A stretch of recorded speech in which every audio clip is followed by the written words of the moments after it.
Himachal Pradesh police constable लिखित परीक्षा paper leak मामले में हिमाचल प्रदेश पुलिस ने अब तक कुल 171 आरोपियों की गिरफ्तारी कर ली है। इसमें 116 अभ्यर्थी, 9 अभिभावक और अन्य पेपर लीक करने वाले गिरोह से जुड़े लोग शामिल हैं। और इन्होंने पिछले करीब 1.5 महीना प्लस में बहुत बेहतरीन काम किया है। इनकी टीम करीब 10 स्टेट्स में जाके आई है और एक बड़ा कॉम्प्लेक्स सा केस था जो हिमाचल की हिस्ट्री में पहले नहीं था कभी भी। पहले हमने मानव भारती का केस किया था, उसमें तो ऑफेंस ऑलरेडी हो चुका था। इसमें था कि कुछ पता नहीं था। और मेरे दाहिने तरफ श्री सत्येंद्र पाल सिंह है, एडीजी सीआईडी, क्योंकि ये केस सीआईडी में भी दर्ज हुआ था और मोस्ट ऑफ द डिस्ट्रिक्ट्स में सीआईडी के केस के तहत ही काम किया था, तो वो भी मेरे साथ है। और एसपी शिमला मोनिका भी साथ है और साथ ही हमारी टेक्निकल टीम है। लीक हुआ है, उसको वेरीफाई किया गया। उसके बाद कांगड़ा जिला में थाना गग्गल में एक केस दर्ज हुआ। एक केस सोलन में पहले से ही दर्ज था और एक केस सीआईडी में इसलिए दर्ज किया गया क्योंकि ये पूरी स्टेट में ऐसे कैंडिडेट पाए जा रहे थे जिन्होंने धोखाधड़ी से पेपर को पढ़ा था एग्जाम से पहले ही और उसमें अटेम्प्ट की थी।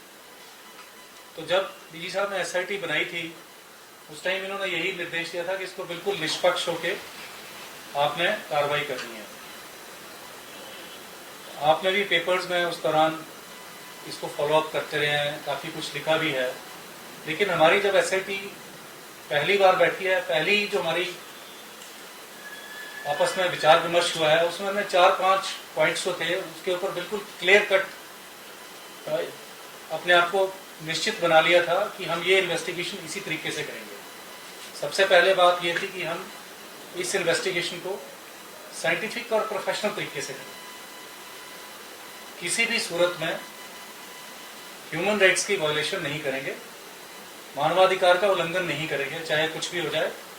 मेहनत करेंगे तो मानवाधिकारों के उल्लंघन के बिना भी हम इस केस की तह तक पहुंच पाएंगे। और एक बात हमने ये भी निश्चित की थी कि एजम्पशंस, प्रिजम्पशंस, हेयरसे, सरमाइजेस और कंजेक्चर्स, किसी भी तरह के अनुमान, कोई तुक्का है, कोई कुछ बोलता है, उसके ऊपर उसको सुनेंगे, लेकिन जब तक हमारे पास साइंटिफिक एविडेंस नहीं होगा हम किसी भी एक्यूज के खिलाफ कोई कार्रवाई नहीं करेंगे और मेहनत करते रहेंगे। जो हमारी डिस्ट्रिक्ट्स थे, डिस्ट्रिक्ट्स ने अपनी अपनी टीम जो बनाई थी, उन्होंने दिन रात मेहनत की, बहुत जोर लगाया। अलग अलग स्टेट्स में गए, राज्यों में गए, वहाँ की राज्य पुलिस के साथ डीजी साहब ने भी जितने पुलिस प्रमुख थे उनसे बात की, उनसे हमें कोऑपरेशन मिली है। हमारी टीम्स ने बहुत जोर लगाया है। और इस समय आपको मालूम है कि गर्मियों का भी दिन थे, तो हिमाचल का जो क्लाइमेट है और बाहर की स्टेट्स के क्लाइमेट में बहुत फर्क था। इन सब जितनी भी मुश्किलें थी, इसके बावजूद हमारी टीम्स ने बहुत बेहतर काम किया है। इतने कम समय में इतने सारे एक्यूज्ड पकड़े हैं, अभी कुछ और पकड़े जाने बाकी हैं, उनके पीछे भी हम लगे हुए हैं। और आपके माध्यम से मैं उनको ये चेतावनी देना चाहता हूँ, उनको एक सलाह भी दूंगा कि बेहतर है कि वो अपने आप पुलिस के सामने पेश हो। एनस्टार न्यूज़ के लिए शिमला से ब्यूरो रिपोर्ट। बिना छोड़ेंगे नहीं। इन्हीं सभी बातों के साथ अब हम